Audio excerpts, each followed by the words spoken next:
Some years ago, an unusual experiment was conducted using fMRI.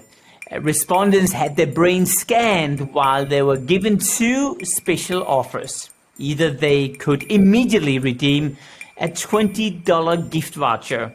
The alternative would be to wait for 3 days and in return receive $30.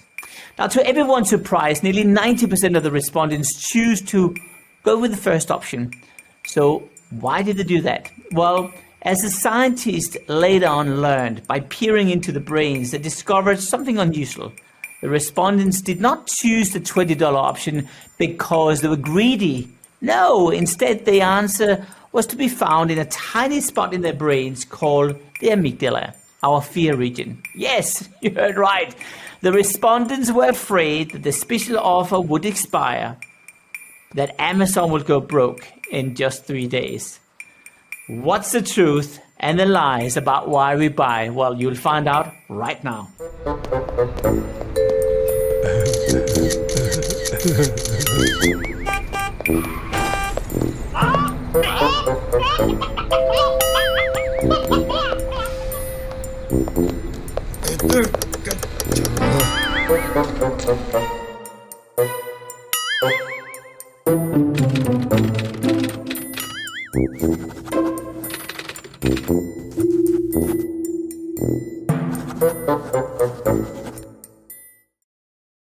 Why do we think a $4.99 shipping cost is too high, even though the cost of the online shopping came to a crazy $435.97? Well, welcome everyone to the Newsweek show. And why do we? I'm Martin Lindstrom, author of Biology, Truth and Lies About Why We Buy. And with me, I have the iconic Liza Donnelly. If you recall those amazing drawings in the New Yorker at the Oscars or Emmys, then you know Liza. Hi, Liza. Hi, Martin. How are you? Listen, I'm really good. I'm just thinking tell me about some of the crazy stuff you've done when you're out shopping. Well, let's see. Well, I've been doing a lot of shopping online, as everybody else has during the pandemic. And I find myself putting things that I want into a shopping cart and then just abandoning the shopping cart. I sort of feel like I have them, but I don't really have them, you know? and then they say your cart is expiring, and I go back and I put it back in the cart. Liza, do you know what? I think we need to find a psychologist for you right now. And that psychologist, I think we have him. I think we caught him here. His name is Paco Underhill. He's actually an environmental psychologist and author of several New York Times bestselling books, including the iconic book, Why We Buy, which is one of my favorite, all-time favorite, and is soon to be released, Why We Eat, which I'm sure is going to be just as scary as Why We Buy. And it's also a dear friend of mine. Hi, Paco, welcome. Hello, Martin. What is going on with Liza? Why does she put everything in a shopping cart and run around with that virtual one and then she never buys the stuff? Because she is acknowledging the existence of something. She is recognizing that just by touching it, it doesn't mean that she has to acquire it. It means that she's acknowledged it.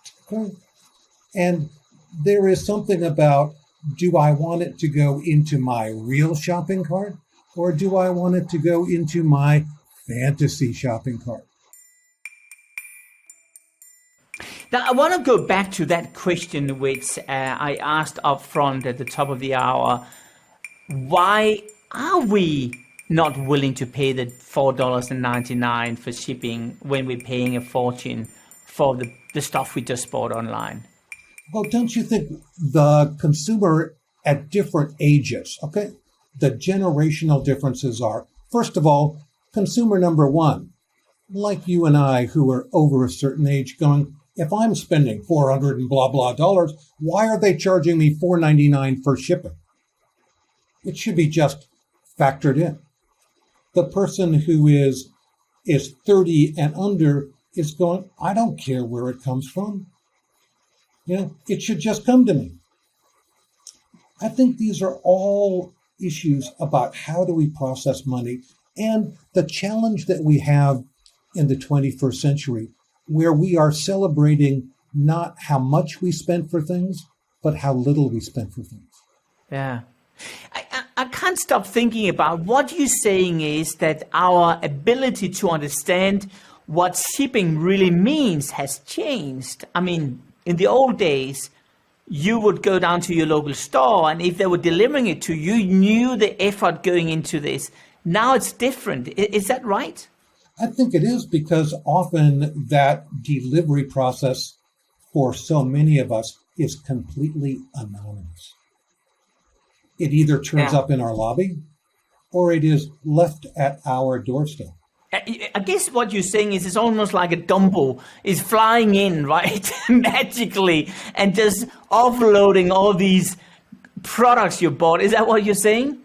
You think of that elephant with the big ears flapping here, and he's coming over and he's dropping like Santa Claus, dropping stuff through your chimney here, and it just appears on your doorstep. I mean, that was the fantasy of the 1940s and 50s, which is still inculcated in many of our brains, is that it should just appear.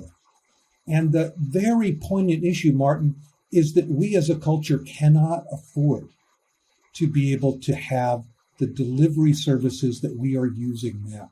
It is our responsibility, Martin, you and I, to be able to come up with a better way, and we better do it pretty soon. Amazing stuff. Paco, listen, you have seen and observed so much stuff in retail stores around the world. It's not even funny. Give me an example about some of the most thought-provoking observations you made in a retail store, in a clothing store, which really is symptomatic for what's going on today with consumer behavior. Do you know, Martin, that for a younger consumer, the average time spent in a dressing room has gone up by almost 20%? Okay. Why? And that is really? that the consumer inside the dressing room is using Snapchat, is using FaceTime to be able to go, how do I look wearing this outfit? And she's connecting to her friends, she's connecting to whatever. It's within the context of social media. I have a merchant that I see here in suburban Connecticut that uses Instagram images of the customers wearing her outfits as her marketing engine. And she does a remarkable job creating a sense of community. I have another friend who used to have a store that sold formal wear, and she had a deal where if you bought a dress from her, you registered the dress and you registered, Liza, where you were wearing the dress, and she guaranteed no one else would wear the same dress to the same function. Paco, during the pandemic, particularly, I noticed so many more women were selling, particularly women, were selling their clothes that they've owned for years, or they're buying from used clothing stores and reselling online on Instagram and having their own selling sites. It's like the whole world of shopping has evolved into a new model. Some of this is that I have some things that I'll keep and I'll wear forever, and there are some things that, particularly for that female, are just transitory. And this is a major difference between you and me, where I tend to wear the same uniforms day in and day out. There may be some slight changes, but that's perfectly acceptable for me. Whereas if you are in whatever profession you're in, a certain degree of change and a certain degree of style is part of the way you establish who you are and what you are. And that the rules for looking at you versus the rules for looking at Martin and me. Martin wears the same things that I have known him for, it's going on 15 years. He could be wearing that same T-shirt that the first day that I met him, at the Food and Beverage Conference in Zurich here. Paco, that's a very serious compliment you're giving me, because I've grown in size ever since I met you. I'm so glad I choose black. I'd say you have grown in stature, bro. But Oh, you're so sweet. Listen, Pego, I want to ask you another thing. I have a theory. You know, in good old days of marketing, we talked about entry points. You have an entry point in your life. You expect a newborn baby and suddenly there's baby strollers everywhere and baby equipment everywhere.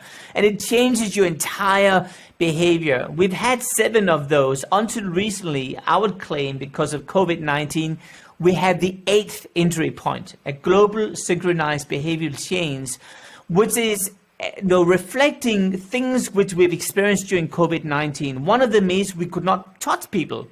And therefore, we now have a huge urge to touch things, to buy tactile products. Another thing I noticed was that the younger generation, let's say kids, young people from 15 to 20 years of age, are talking about what their bucket list should look like before they die. I never heard that expressions before among that young audience. It's almost like they've been into a time capsule, taking them 40 years ahead in time, because they now have learned they're not invincible. Give me some reflections on what you have seen and experienced as a consequence of COVID-19 and how we are shopping and behaving differently. Well, one of the things to recognize, Martin, is that many of us have been stuck in our homes. We've been stuck in our homes. We've been stuck in front of our screens. We've been working.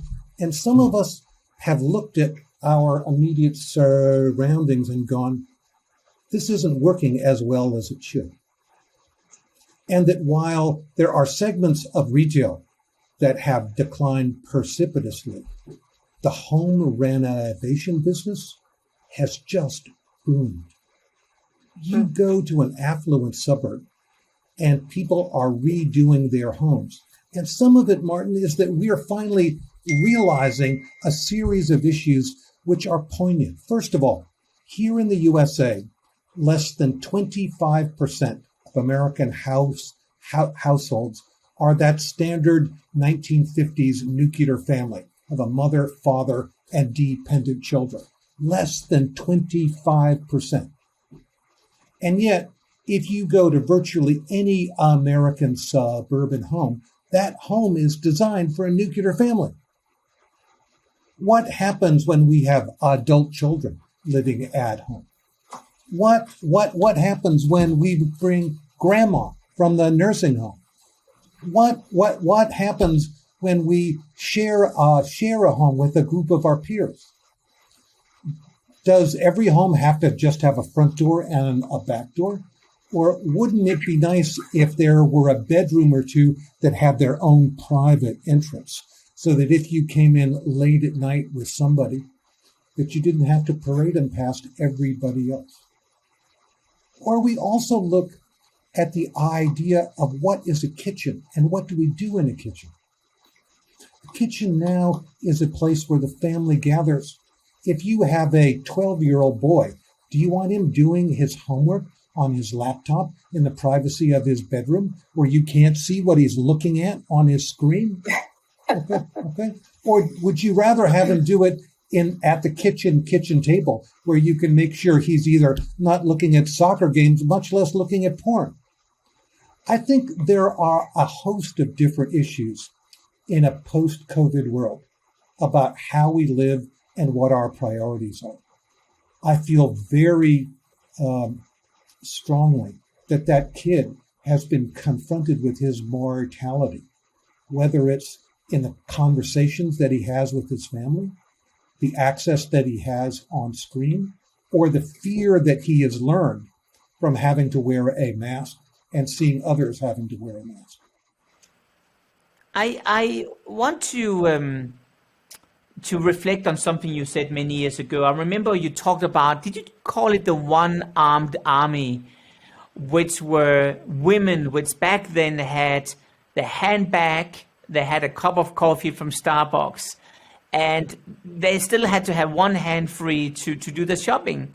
Now we have the phone as an almost like it's built into the arm, right? Tell me about how we behave physically different and how we shop differently as a consequence of technology almost being built into our veins. You know, Martin, you can go to the local supermarket here, and roughly 40% of people moving through the supermarket have that phone in one hand. I think one of the things that this has done, Martin, is that the line between the physical and the cyber world does not exist anymore. And this is something that merchants and marketers are wrestling with, which is that person moving through the store can look at something, look at their phone and go, is this cheaper online? Can I get it at walmart.com? One of the things, Martin, that both you and I love about our jobs is that for all of the biological constants that govern how we move and how we see that are the same, that one of the things about shopping is it is a reflection of the evolution of us. Okay? And that issue of what is satisfaction, what is urgency, I think is something that is in transition now. And are we going to learn that that ding on our phone is somebody trying to catch our eye attention, and that maybe we should just ignore it? The other poignancy here is it could be a ding going, oh, there's a sale at Amazon, or it could be a ding that goes, I've just made a delivery, or it may be a ding that is your wife or your boyfriend going, I really need your help right now. Well, that's why we have different dings, different noises for different functions. Shopping dings and text dings and email dings. Yeah, Liza, don't you wish that on our cars there were different sounds for our horn?